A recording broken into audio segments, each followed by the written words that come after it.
this lesson, we're going to look at the let function. And initially, this might not seem to be much use to you, but it's one of those functions that will become more and more useful the more formulas you use. This becomes a really useful formula in other formulas, and we will see that shortly in other formulas coming up. So how do we use the let function? Well, what I've done is I'm going to use B2 to put the function in, and then we're going to put some values in here. But let's just have a look at it.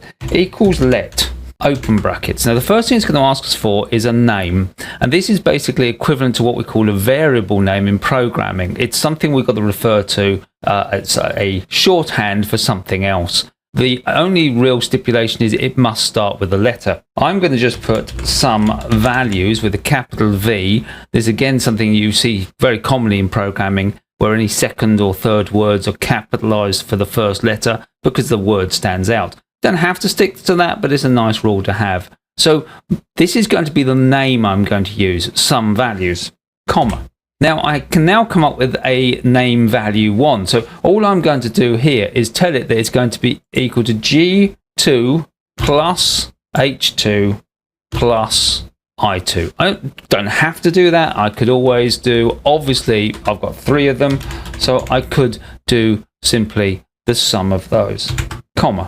Then I can either do a calculation or come up with a new name.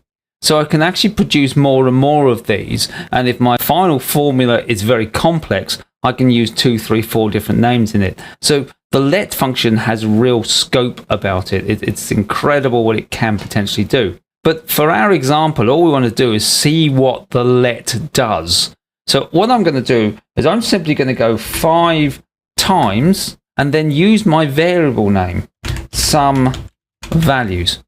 So just close the brackets off. So what I've got there is I've created something called some values, and Excel now knows that when it encounters this word some values, it knows that it's going to sum up these 3 cells. Then I've done 5 times some values, and I can use this variable name as often as I like in the same formula or in other ones that come along. So I can even build things up. As you saw, we can have more than one calculation. So maybe the second calculation includes the first one. There's lots of things we can do with this. This is just a simple small example. So 5 times some values, where some values is this calculation here. Now, obviously, there's no benefit in me doing this in this example, but it's only shorthand for you to see what we can do. So all I'm going to do is press enter, and it's 0. But as soon as I start putting values in, 3 times 5 is 15. So as I put other values in, it's just giving me the values that we're looking for. So it's just doing that calculation that I've done here, 5 times the sum of these values. And as I say, when we start including if statements into formulae and VLOOKUPs and everything else, they can get very messy. The let gives us a shorthand to make things easier and simpler to read. So that's the let function. Okay. In the next one, we're going to be looking at the XLOOKUP, the new lookup function within Excel. See you in the next video.